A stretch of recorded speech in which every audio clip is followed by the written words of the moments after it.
Alors, qu'est-ce qu'Enos? Enos, c'est la plateforme d'intégration de logiciels déterministes d'Aptiv, fournissant une chaîne outillée pour la mise en œuvre du concept LED tel qu'il a été spécifié par le consortium Autosar. Enos permet de concevoir des systèmes temps réel embarqués, critiques, multitâches et déterministes. D'abord, j'aimerais revenir un petit peu sur l'historique du projet. Alors, le projet trouve sa source maintenant il y a 20 ans. Il est issu de multiples collaborations, au départ entre le CEA et Aptiv, puis ensuite entre la start-up française Chronosafe et Aptiv France. Chronosafe est connu pour son expertise sur le logiciel embarqué et la promotion du LED.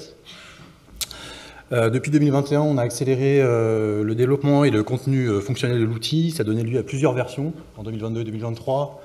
En 2023, nous avons inauguré le premier projet qui intègre la technologie LED avec une mise en production. Et on continue à déployer la techno en 2024 vers des domaines type électrification véhicule et ADAS. À noter, point important, Enos est actuellement en démonstration à Las Vegas au sein du pavillon Aptiv. Quelques phrases sur les objectifs d'Enos.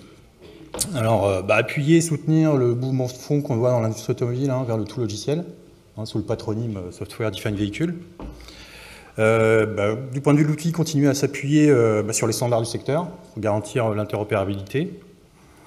Et surtout, continuer à exploiter le potentiel du LED pour le porter au niveau système, c'est-à-dire au niveau véhicule, et intégrer des chaînes fonctionnelles plus larges qui vont du capteur jusqu'aux actionnaires.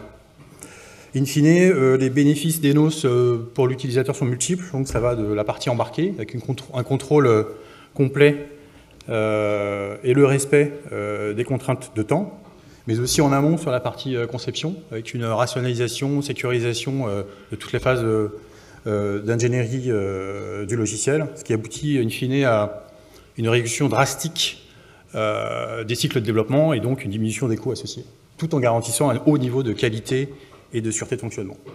Alors, je terminerai enfin par 3 points sur l'avenir d'Enos et son futur, et notre plan pour l'avenir. Donc, continuer à enrichir le contenu fonctionnel d'Enos sur la partie Enos classique, pour adresser les besoins intra-ECU. Je l'ai déjà évoqué, étendre la technologie au niveau système, en intégrant notamment les architectures orientées services. Et enfin, le dernier point, du côté utilisateur, augmenter le niveau d'automatisation et d'assistance. Et c'est là qu'intervient le potentiel de l'intelligence artificielle via le machine learning et le NPL.